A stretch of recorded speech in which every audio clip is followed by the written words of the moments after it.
Panorama group, जो सोचता है वो करता है। आपके अपने सपनों का आशियाना। नमस्कार, आप देख रहे सिटी पोस्ट लाइव और मैं हूं आपके साथ नेहा मिश्रा। आज हम बात करेंगे बिहार की राजनीति के एक दिलचस्प और परिवर्तन चहित चेहरे की।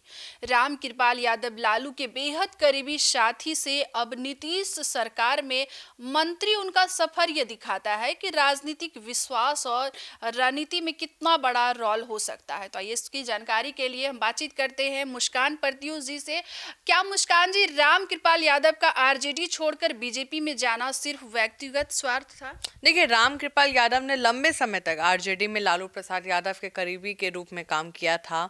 2014 में उन्होंने आरजेडी छोड़कर बीजेपी ज्वाइन किया।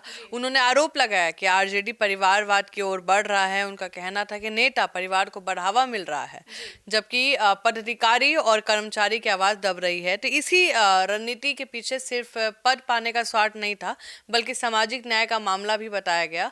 तो ये फैसला व्यक्तिगत महत्वाकांक्षा और राजनीतिक रणनीति का मिश्रण था। स्वार्थ के साथ एक वैचारिक बहस भी जुड़ी हुई थी। अच्छा मुस्कान जी, उनका मंत्री बनना यादव समुदाय में बीजेपी की हिस्सेदारी बढ़ाने का सोच समझकर क्या गया कदम है?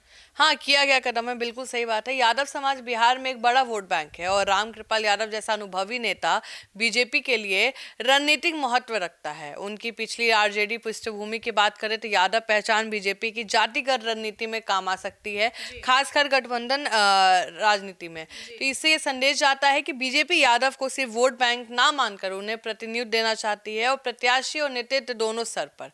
तो इसके साथ ही यह कदम सामाजिक संतुलन जो जातिगत है और संगठनात्मक संतुलन जो दोनों बनाए रखने में रणनीति का हिस्सा लगता है। अच्छा मुस्कान जी, राम कृपाल के नियुक्ति सरकार में एक विकल्प याराना भी हो सकता है क्या?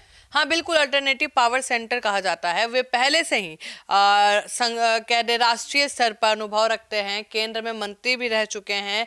नए सियासी समीकरणों में उनकी भूमिका सिर्फ विधानसभा या लोक राजनीति तक सीमित ना रहकर रणनीतिक समर्थन नेतृत्व में बदल सकती है। यदि आगे उनकी सत्ता में भागीदारी और बढ़े तो वे यादव समुदाय के भीतर, गठबंधन के भीतर महत्वपूर्ण शक्ति केंद्र बन सकते हैं। यह गठबंधन में शक्ति संतुलन बनाए रखने का भी एक तरीका हो सकता है, जहां एक बाहरी पूर्व राजद नेता लेकिन अब एनडीए गठबंधन का हिस्सा हो।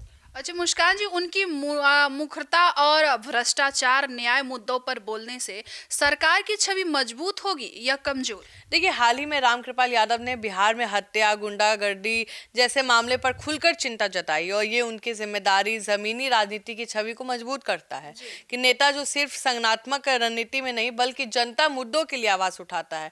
दूसरी तरफ एक आलोचनाएं की ओर भी बुला सकता है कि यदि प्रशासन इन आरोपों पर कार्रवाई ना करे तो ये बोलने वाला नेता लेकिन हम कम कार्रवाई की छाप बन सकता है, और इस प्रकार उनकी जो सक्रियता सरकार को जवाबदेही रखने में मदद कर सकती है, लेकिन राजनीतिक जोखिम भी है।